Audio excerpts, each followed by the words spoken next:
Ситуацијата со COVID-19 во моментов е стабилна, сметаат имунолозите.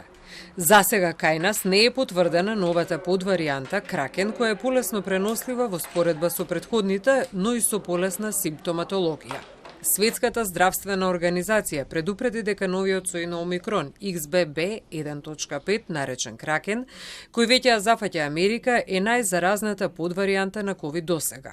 Кај нас последното секвенционирање е направено на 5 декември и во таа рунда на секвенционирање на примероци позитивни за COVID-19 не е откриена оваа варијанта.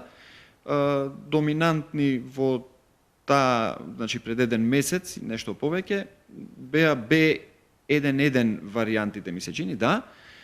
Сега многу е логично за очекување дека Кракен варијантата ќе стигне и кај нас, но повторно ако се секвенционира голем број на примероци, веројатно ќе откриеме варијантата, но тоа реално не очекувам многу нешто да смени во поставеноста на здравствениот систем, нити пак во ризиците кои што варијантата може да ги донесе.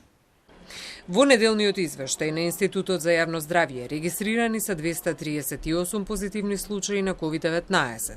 Новозаболените се од 23 градови во земјава и се 6,3% помалку во споредба со претходната недела. Во овој момент немаме индиции дека болничките капацитети би можеле да бидат загрозени, вели професор Петличковски, што значи дека се очекува имунитетот кој досега е стекнат со вакцинација и прележување на болест да биде многу сериозна заштита и за новата варијанта на COVID.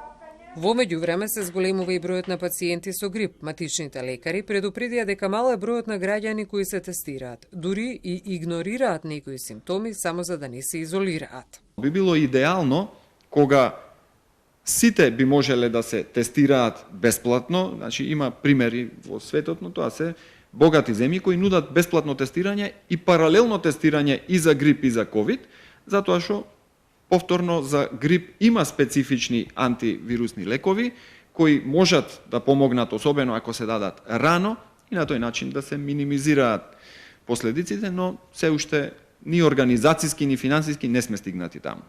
Во овој миг кога и грипот и COVID-19 многу лесно се шират, важна е одговорноста на граѓаните да носат заштитни маски, посебно кога се со одредени симптоми за респираторна инфекција и поголем дел од времето го минуваат во затворени простории.